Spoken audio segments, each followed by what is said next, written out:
যাই কব্বর করে তাই কব্বর সয়, বোঝে না কিছু, মাথা খারাপ।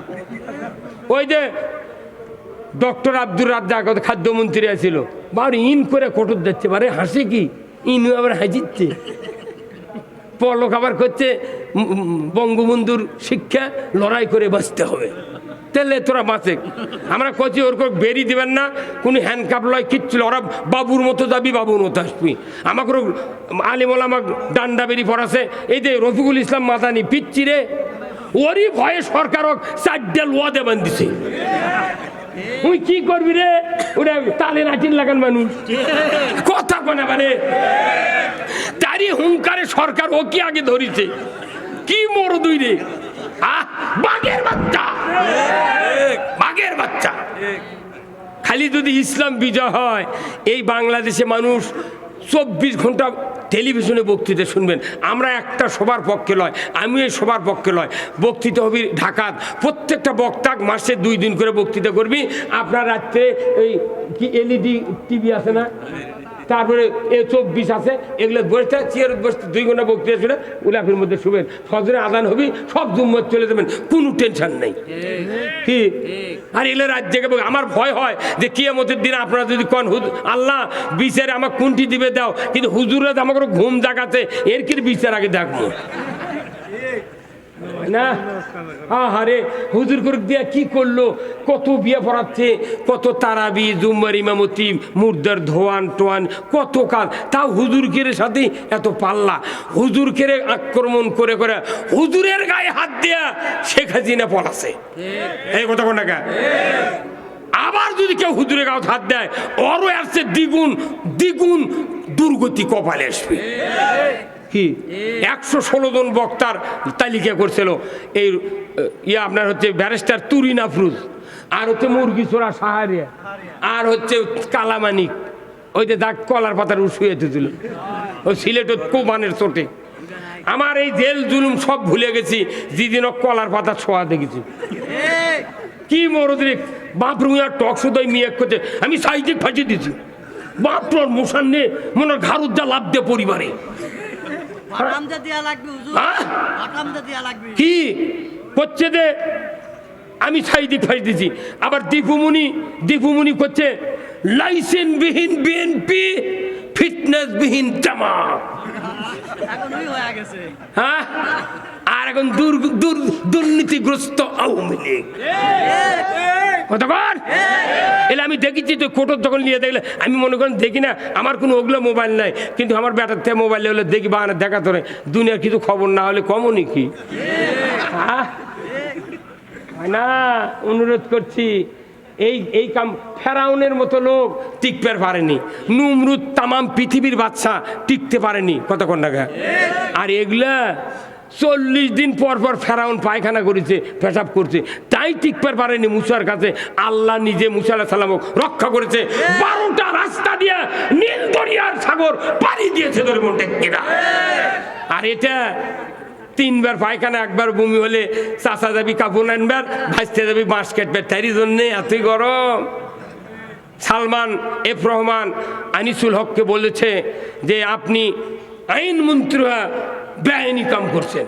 তখন কথা কেন, আপনি আইন মন্ত্রীরা এই দেশে যদি ভোট গণতন্ত্র যদি আমরা বহাল রাখতেন আপনি, তাহলে মানুষ ভোট দিল, আমরা কাম করিনি, আমরা ডিবিটা তাও বৌসিল্লা বাড়ি ছুঁয়ে তের বান্নি। তোমার কে বুদ্ধি দিল ভোট উৎখাত করার? এখন ক্যাঙ্কা হচ্ছে কলজা কথা কর। ওই পলক ইনুক কাছে যে তুমি যদি ভোটের দ্বারা লেনি মেম্বরের ভোট পালে হেন না, তোমাকে যে তথ্যমন্ত্রী বানাচ্ছে, তুমি খালি বিএনপি আর জামাতের বিরুদ্ধে কথা কত, সেই দিনই ফাঁসি দিয়ে চোর করো। এই ফাঁসির কামটা না করলে, তুমি তথ্য মিথ্যা না দিলে ফাঁসিও হলো না, আমরা বাড়িতে বসে থাকলো না। ওরা এখন আর দিনকে বুঝিচ্ছে ভাগর কি যে জেল যে কি ঠেলা। এটা যদি জজ কিংবা ম্যাজিস্ট্রেটক যদি 15 দিন জেলত থাকলো নে, তাহলে ওরা করলো নি একদিনে মুর্জা বিন্দা তো কতক্ষণ একদিনে মুর্জা বিন্দে। আরে এই জেলখানার 14 বার উঠেছি, লাউ কোটে খালি হলুদ, পিঁপা কোটে খালি সাদা, তার ছাঁচিলাও কোটে কি ধবধবে সাদা, আলু কোটে হলুদ রং, মনে করি যে আজ বোধহয় ভাত ভালি খাওয়া যাবি। আল্লাহ যখন তরকারি পাক করে দেয় কুত্তাও খায় না, কুত্তাও খায় না। আহারে কষ্ট রে, কি কষ্ট পাচ্ছি ভাই। তারপরে আমরা সহ্য করেছি। আল্লাহ জানে এই দেশটাতে ইসলাম বিজয় দেয়। ধরে কোন আমিন। কি রাজি আছেন আপনারা? আর একটাবার দেখতে চাই কারা কারা রাজি আছেন। এ ভাই আপনার হাত তুলেন রে, লিল্লাহে তাকবীর, নারায়ে তাকবীর। মা বোনেরা যারা আছেন আপনাদেরকে আমি অনুরোধ করব, আমি আপনাদের এলাকারই ছেলে, মা বোনেরা যারা যাদের স্ত্রী বেঁচে আছে তারা হয়তো অনেকে আছেন, অনুরোধ করছি যারা বিবাহ করেছেন মোহরানা অদ্যই 1 সপ্তাহের মধ্যে পরিশোধ করে দেন, মোহরানা তাড়াতাড়ি পরিশোধ করে দেন। আজকে আমার দেশে আলেম ওলামা এখন ওসিএসপিরা দাঁড়িয়ে রাখিচ্ছে, ওরা বুঝে পারছে দেশ এখন ডান দিকে। কি আমি যদি কোনোদিন দেখি যে ইসলাম ক্ষমতার যাচ্ছে, আমি যদি বাঁচা থাকি, আমি বলবো পুলিশ বাহিনীকে সর্বোচ্চ দামি গাড়ি দিতে হবে। যারা জাতির নিরাপত্তা দেয় এদের দেওয়া লাগবে বুলেট প্রুফ গাড়ি। বুলেট প্রুফ গাড়ি দিলে কি হবে, 1 ঘন্টার মধ্যে পুরো উপজেলা ঘুরে আসবে। কেউ কি ইট মারুক আর গুলি করে গোড় করে লাগবে না তো, ওরা কাল সমানে ঘুরবি, বাঁশি দিবি, উপরে হরণ থাকবে, এলাকা মাঠ হয়ে যাবে। কতক্ষণ? কিন্তু যারা নিরাপত্তা দিবে আমাদেরকে, সরকারের দ্বারা দুর্নীতিবাদ এমপি মন্ত্রী, এরা 14 কোটি টাকার বুলেট প্রুফ গাড়ি নিয়ে ঘোরে, আর পুলিশ দেশে ত্রিপল দিয়ে ঘিরে। কি বাটপাড়ারা রে, বড় বাটপাড়ারা। পুলিশ বাহিনী দেওয়া লাগবে গাড়ি, দামি গাড়ি, তা না দিয়ে দেশে হচ্ছে ত্রিপল দিয়ে বেড়ে দিয়েছে, তার পাশে জানলা দরজা কিছু নাই, লাঠির খুঁতা মারলে ছিঁড়ে দেবে। কতক্ষণ না, আমি সম্মানিত ঊর্ধ্বতন কর্মকর্তাকে জানাতে চাই, আর বেশি দিন নাই উপদেষ্টা যারা আছেন, পুলিশ বাহিনী প্রত্যেকটা থানার কমপক্ষে 10 কোটি টাকার একটা করে গাড়ি দিয়ে দাও। আজকে দেশে চুরি হচ্ছে। আমার একটা কোরিয়ান আছে, গত পরশু দিন ম্যানেজার আমাকে বলেছে, হুজুর মোবাইল করে করছে যে যদি 5,000 টাকা না দাও মিটার চুরি হয়ে যাবে। আমি কোনো নাম্বারটা আমাকে দিত, দে নাম্বার দিয়ে ডিবি অফিসে যা, ওদের ট্যাগ করে ধর্ম। কি হাজার হাজার পুলিশ আছে, অথচ মিটার চুরি হচ্ছে। আমি 300 বিঘা জমি লাগাচ্ছি ইরির, তুই মিটার চুরি করে এই সময় ধান মরে যাবি তো। তাহলে আইন নাই। আইন যদি থাকতো, একটা চোর যদি ধরা পড়ে, 5টা গ্যারান্টি দেওয়া হবে, খাদ্য, বস্ত্র, চিকিৎসা, শিক্ষা, বাসস্থান, 5টা গ্যারান্টির পর দুনিয়ার কেউ চুরি করবে না। যদি চুরি করে হাত কেটে দাও। একটা চোরের হাত বৈতুল মোকাররমের উত্তর গেটে কেটে দেওয়ার দৃশ্য বিটিভি, এনটিভি, এসএটিভি, 21, 24, 71, 75, যুগান্তর, দিগন্ত চ্যানেলে যদি দেখানো হতো, গরু চুরি, হুন্ডা চুরি আর মিটার চুরি তো দূরের কথা, মসজিদে জুতো চুরি হতো না। মসজিদে নামাজ পড়বে তাই, নামাজ পড়তে পড়তে জুতো পর দেওয়া লাগে, ইনকে করে জুতো এটি থোতে আগে। কোনো মুসল্লি চোখ মুজে নামাজ পড়ে না ভাই, ওই চোখ মুজে সেদের থেকে উঠে আবার দেখে জুতো আছে নাকি। এই দেশত কচুর সাথে গলার দড়ি দেয়, মরলেও ঋণ শোধ হবে না রে। 5,12,000 মসজিদ যেটি আছে, একদিনে প্রত্যেকটা মসজিদের ইমাম যদি বলে আজকে খালি চুরির উপর বক্তৃতা হবে, তাহলে যে মুসল্লি বাড়াবি তাই কবি একেবারে বড় মসজিদ কি হলো, কোথায় চুরির হাত কাটা, সেন্ট্রালে চুরি হাত কাটা, পার্কে চুরি হাত কাটা, কলোনি চুরি হাত কাটা।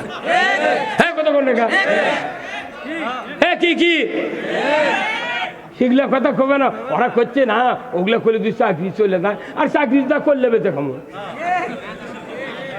ইমাম কেরে, আলিম কেরে, দাড়ি, টুপি, জুব্বা, তাকওয়া সব আছে 100, কিন্তু টাকা কামাই করার বুদ্ধি নেই। আমি 1976 সনে দাখিলি পরীক্ষা দিচ্ছি, সেই সনে টিএমএসএ হোসনেয়ারা পুরুষের থেকে মেয়ে হচ্ছে। 76 আমিও দাখিল পাস করছি, উনিও ভার্সিটির মেয়ের থেকে, ছেলের থেকে মেয়ে হতে। এমন কোন ইউনিয়ন নাই সেটি টিএমএসএস এর পায়খানা নেই। আর আমার একটা গাড়ি কিনে পারছিল, কারণ আমরা সব বুঝি ইনকাম করে বুঝি। আবার হুজুররা যার দেখানে ইনকাম হচ্ছে ওরই সাথে হিংসা করে, অত টাকা কি করবি তুই। আবার মোতাল্লিরা কয়, হুজুর আপনার জামা দিয়ে পরিষ্কার দেখিচ্ছি, আপনি তো ভালো অবস্থা, এত টাকা কি করবেন। কে তুই 3,000 টাকা মাস বেতন দিস, তুই টাকার হিসাব করছো মানে, এখনকার ইমামও চালাক, ইমামও চালাক আছে। করছে হুজুর আপনার টাকার এতই বরকত। আলহামদুলিল্লাহ বরকত। কেন ওই মোতাল্লির বেটা আবার বিসিএস পরীক্ষা রিটেন দিতে চান্স পাতে, উনি আর ভাইবে দিবে গেছে ঢাকার, শুক্রবার দিন ভাইবে হয়। তো ইমামক কথা হুজুর আপনি এরা দোয়া করবেন, 10 কেজি লাড্ডু লিয়েছে, আপনারা দোয়া করবেন। শেষে শেষে দোয়া করে কান দিচ্ছে। এখন মৌলবীদের দোয়া তো 2 প্রকার, একটা গরিবের দোয়া, একটা ধনী মানুষের দোয়া। গরিবের সময় দোয়া করে টাকা তো দিবে না, খালি করতে হুজুর জিয়ারত আছে, আল্লাহুম্মা আমিন বিরহমাতিকা ইয়া আরহামার রাহিমিন। তুই কলু কি আর কি করলু রে? আর যদি ধনী মানুষ হয় মনে করছে 500 টাকা দিবি, তোর আল্লাহুম্মা আমিন 3-4 লাখ টাকা তাই করছে, শিখি কান দিচ্ছি। কান্দে কাঁদে মোনাজাত করে শেষে দা করছে আল্লাহ মোতাল্লির বেটা চাকরিটা দিয়ে দিবেন, দিয়ে দিবেন, আল্লাহ দিয়ে দেন, দেন দিয়ে দেন। তোর মোতাল্লি করছে ভালো রে, কি দোয়া দে রে, যে জোর করছে মানে হয়। এর সাথে করছে আল্লাহ চাকরি আপনি দিবেন, কিন্তু বেতন আমার লাগান করে দিবেন। মোতাল্লি দৌড়ে এসে হাত ধরে দেয়, হুজুর আপনার বেতন 3000, আমার কত লক্ষ টাকা গেছে বিসিএস পড়াতে, আপনার লাগান হবি মানে কে? আপনি তো দৈনিকই কন যে আপনার টাকার খুব বরকত, যে বরকত খেলে আমার বাড়ির থাকবি কে? আপনার বাড়িতে কথা কন, আপনার বাড়ি তো বরকত দেবো। ইমামও চালাক বলছে। একটা ইমাম, একটা মুয়াজ্জিন কত টাকা বেতন পায়? একে দিন যে যাচ্ছে, এমনও ইমাম আছে আজ কয় বছর হলে প্যারাশুটের তেল নামিছে, ওর 500 মিলির একটা বোতল ওই ইমামের বউ কিনে দিতে পারেনি। শতকরা টাউন পল্লী মিলে বিদ্যুৎ ইমাম কুরবানি দিবার পারে না। আর মসজিদে মুক্তাদি কোটি কোটি টাকার মালিক 4 লাখ 3 লাখ টাকার কুরবানি দিচ্ছে, আর করছে হুজুর আমি একটা কুরবানি কিনেছে, যা দেখে আসবেন। হুজুর দেখতে গেছে, যা করছে আপনার সেই কুরবানি হুজুর, ও কি হুজুর করছে, এই হুজুর হয় হুজুর। তখন করছে, যখন মোতাল্লি বুঝে পারছে দেখে রে এত যখন পাম দিচ্ছে, তখন গোস্ত না দিলে তো হবে না।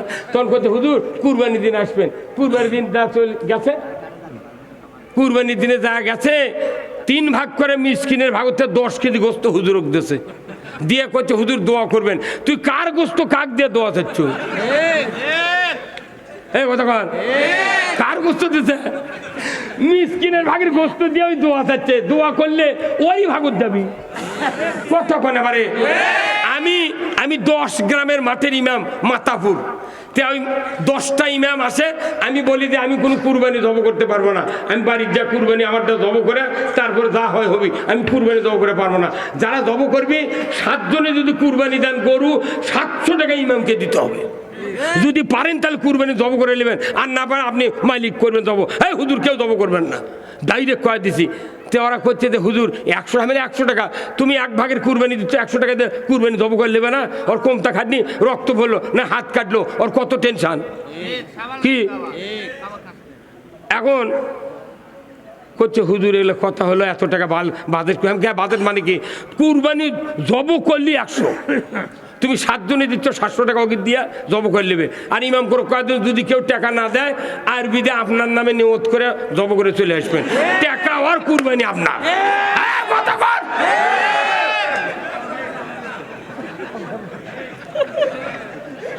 কি কথা কি? ওই যে এই ফেসবুকে একটা ওই যে সাইমন নামে একটা ছোট্ট চ্যাংরা দিনাজপুরের, এই দেখেছেন আপনারা কেউ? সাইমন আব্বু আব্বু, এই দিনাজপুর ঘোড়াঘাটে করছে আব্বু আব্বু ইয়া তোমার জন্মদিন কবে? তখন করছে যে তোমারটা কবে? উনি করছে আমারটা রবিবারে। তো বাপক কথা আব্বু তোমারটা? করছে আমারটা শুক্রবারে। করছে ওটা না ছুটির দিন। কি মরদ্রি কথা কর। আবার আর একজন থাল নিয়ে বসে আছে, করছে আল্লাহর বান্দা যাই 1 টাকা দিবি আল্লাহ তাকে জান্নাত দিয়ে দিবি। তো নিয়ে গেছে, করছে কি করছে? করছে তুমি যে 1 টাকা দাও তোমাকে জান্নাত দিয়ে দেবো। তখন ওই করছে তাহলে তোকে দিনাজপুর জেলা গোটা দিয়ে দেবো। তখন করছে ওই ফকির করছে দিনাজপুর কি তোর বাপের? তখন ওই চ্যাংরা আবার সাইমন আবার করছে জান্নাত কি তোর বাপের? কথা কর। আমরা তো রসালু কথা কয়া জান্নাত দিয়ে দিচ্ছি, কিন্তু কাজ নাই। দোয়া দিয়ে জান্নাতে যাওয়া যাবে না, কাজ করে জান্নাতে যেতে হবে। কাজটা হলো ইসলাম বিজয় করতে হবে। কি বিজয় করতে হবে? বাংলাদেশের সব ভালো, খালি ইসলাম যদি বিজয় থাকতো এদেশের মাটিটা জান্নাতের মাটি পরিণত হয়ে যেত।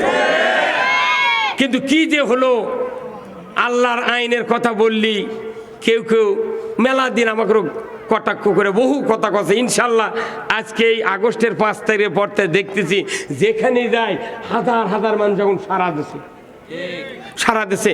আমি বলি রাজনৈতিক যত দল আছে এবার ঐক্যবদ্ধ হয়ে সুষ্ঠু নির্বাচনের মাধ্যমে ইসলাম যদি বিজয় করা না যায়, কারু পিঠের চামড়া থাকবে না।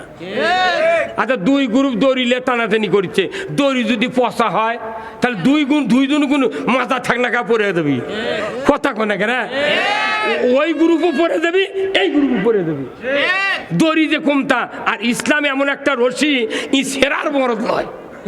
এই 2 জন টানাটানি না করে একতরফা কাজ করলে আমার দেশে ইসলাম যদি বিজয় হয়, হিন্দু, বৌদ্ধ, খ্রিস্টান, মুসলমান, মারোয়ারি, বিহারি যত জাতি আছে বাংলাদেশে কারো কোনো ক্ষতি হবে না। আমি দেখতে পাচ্ছি আগামীর বাংলাদেশ কোরআনের বাংলাদেশ, আগামীর বাংলাদেশ ইসলামের বাংলাদেশ।